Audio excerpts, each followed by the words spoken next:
you don't know how important your thyroid is until it's gone. It actually handles quite a few things in your body.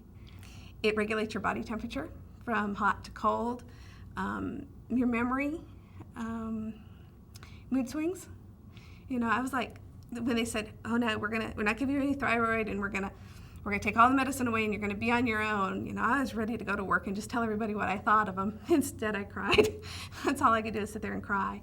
And there'd be times when I was going somewhere and just forget where I was going, or the last day that I worked before I went off for treatment, this last time was I was driving home from work and could not recognize any of the streets around me, and I was 2 blocks from my home.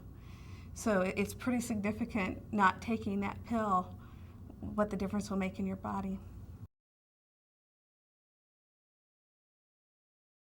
Fibromyalgia, the way it was explained to me, was an arthritis of the muscles. Basically, there's certain pressure points on your body that they can diagnose with. There's like 18 pressure points, and by pushing those pressure points, they can tell whether or not you are probable of having it. It can be brought on, at least they told me, by several different things: stress, car accident. A lot of things can trigger it. It seems that thyroid cancer was the trigger in me, because that was probably the most stressful thing I've ever been through. For the most part, they basically put me on amitriptyline to help sleep and basically calm the body at night, because that's where a lot of my tension is at night. And then they gave me Celebrex, which is a anti-inflammatory to help some. But that's basically something they say, you learn to manage the pain, but it won't go away.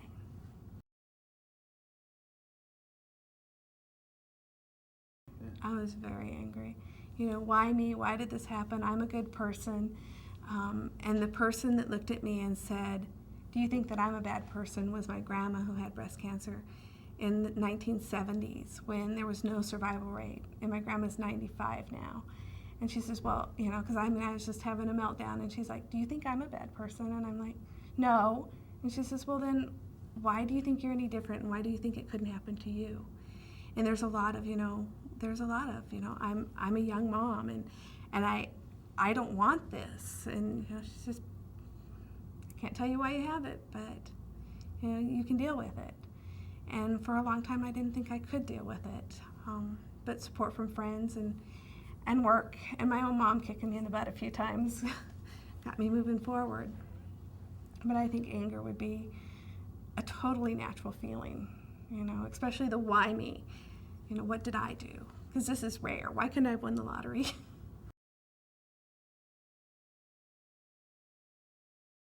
When you go off your thyroid medication, I think you don't care if there's another person close to you ever you don't want to be. Or at least in my case, I didn't want to be hugged. I didn't want to be touched. I didn't want to have to carry on a conversation. Cuddling up next to someone in bed was the last thing I wanted to do, because it would mean that I'd have to move my body and I could get a cramp. And the funny part is I thought that feeling would never ever come back. I thought, oh God, I'm never going to want sex again. What's wrong with me? And then about 4 weeks back on the thyroid medicine, I'm like, oh my God, I want it. I'm going to be okay. My name is Vera, and I'm a 2-year cancer survivor.